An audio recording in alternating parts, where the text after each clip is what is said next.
Hi guys, some of you might know me as the Lily from Instagram, but my name is Allison, and I first of all want to apologize to anybody who subscribed to my Lily channel and then I didn't really do anything with it. I'm really bad at sticking to commitments, but I'm going to try this again here.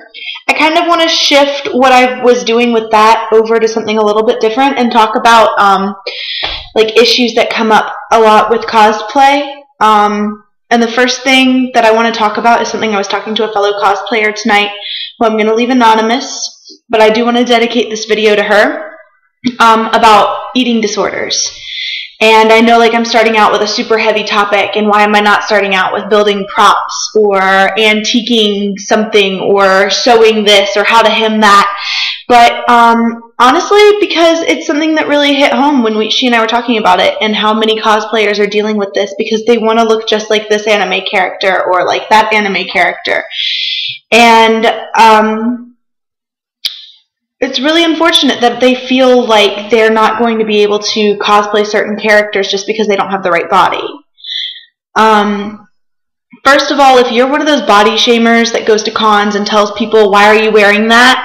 Or if you're one of those people who goes just to show off your body, not for the love of cosplay, you're doing it wrong. Cosplay is about a creative outlet. It's about a subculture. It's about meeting new people, and it's about making projects that express your love for a particular show or comic or manga or whatever else. It's not about bullying or making other people feel worse about themselves. It's only about making other people and yourself feel better about who they are. So I just wanted to start out by saying that. And I want to talk a little bit about myself. And I know this is like super a lot for a first video, but like I said, this just seems really important to me, and like a lot of people are dealing with it. So when I was younger, I used to model.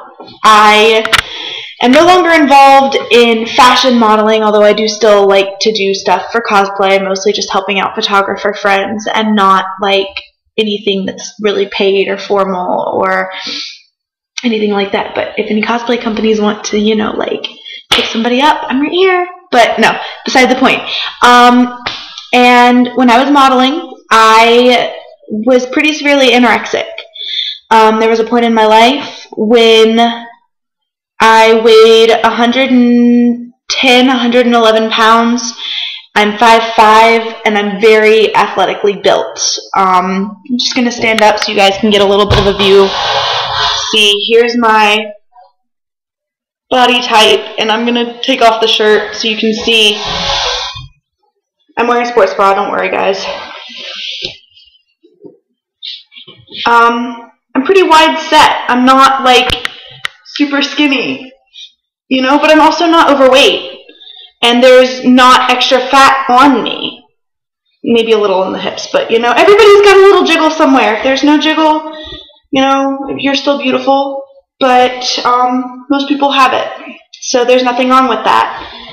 There's nothing wrong with not having it. But I just want to talk about, first of all, if you're dealing with an eating disorder, cover that back up. If you're dealing with an eating disorder, it's okay to ask for help. It's okay to go to your fellow cosplayers, the ones you know you can trust. It's okay to go to your school guidance counselor, or your friends, or your parents, or your ex-boyfriend's older sister.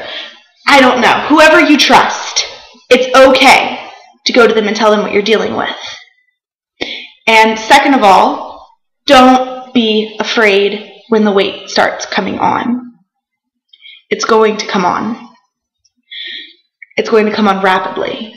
Your body doesn't know what to do with all of these things that you've deprived it of, all of the protein, fats, and good for you things, and it's just soaking them in and storing them any way it can, which happens to be fat. It's not bad fat. It's good fat. You need it to survive because your body's got to build up a reserve that it didn't have anymore because you cut it off. So when you have been starting to slowly eat again and it's been 3 weeks and you've put on 15, 20 pounds, don't freak out. It's normal. During my recovery, I put on 60 pounds. I've lost another 20 since that started. I went from a size 2 to a size 11 to a 4, where I am now. And don't be discouraged. Don't let the fact that you're not gaining or losing as quickly as you want stop you from doing any of the characters you want to do. Cosplay is about you, and it's not about anybody else. And if you want to modify it to be more comfortable, even if you have a flawless, muscular, athletic body, you don't have to show it off if you want to cover it all up. And if you're a curvier girl, or if you're a stick figure girl, and you want to show it off, by all means go ahead, as long as you're comfortable, because that's all that matters.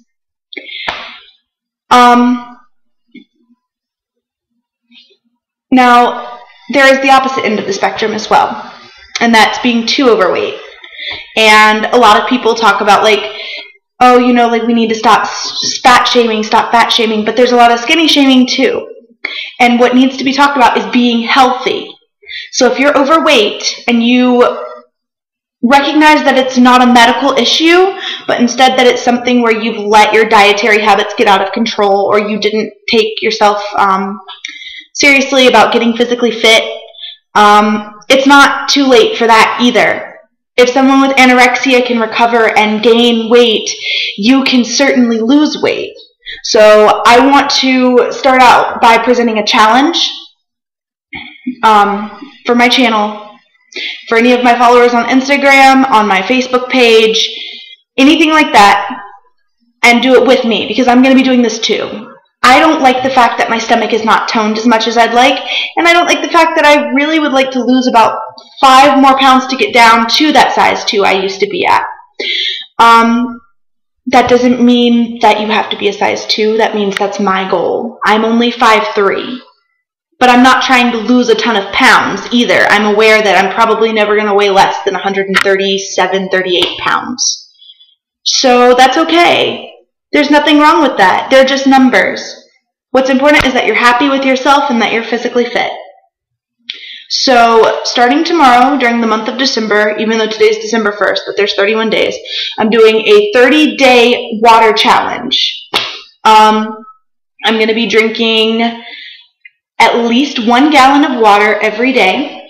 So I went and stocked up tonight. I bought a bunch of sparkling water, some fruit juice, and some protein, because I plan on getting back into weightlifting because I've really been slacking. I also plan on making sure that I make time for at least half an hour of cardio every single day, no matter what, even if it's just running in place or jumping rope in my living room, or if I get in a 45-minute yoga workout instead of going to the gym. I'm going to be spending my time doing that. I'm going to be doing daily updates talking about my intake for the day, and those will be little short things, 2 or 3 minutes, talking about my intake for the day, for what I cooked, documenting my meals. I'm not expecting to be perfect, and you guys shouldn't expect to be perfect either, because nobody is. Let's be honest. You know, I work 2 jobs, and I'm a full-time college student, but it doesn't mean that I can't do everything I can to be healthy. So there will be times that I'm going to be like, oh, I'm late for work, I'm just going to stop at Taco Bell. And I have a pretty severe soda addiction, and I'm not going to lie, like, caffeine is a drug. When you withdraw from it, it's almost as bad as heroin addiction withdrawal. You get shit, and I know this because I've tried it before. I went off cold turkey. I ended up sick as you could ever imagine. Sick to my stomach, fevers, chills, headaches, migraines, insomnia, shaking, cold sweats. It's awful. Don't go cold turkey on caffeine addiction. Just don't. So for the first 10 days, I'm going to go back to 1 soda a day, and then down to 3 a week, and then down to 1 a week. And if I can get down to 1 a week by the end of the 30 days, then that's one of my goals. So I hope to see you guys join in with me. I'm sorry this was kind of a long video and a heavy video, but I really hope that it encourages somebody to take their first step towards recovery or getting healthier, whichever one is necessary for you, and know that I'm rooting for you. And if you need to talk, you can always private message me on YouTube, Instagram, or go like my Facebook page. It's not really a like. Go add me as a Facebook friend. Look up Arisa Hana, ARISAHANA, and give me an ad. I always like talking to people that follow me on Instagram and getting to know people in real life. And until next time.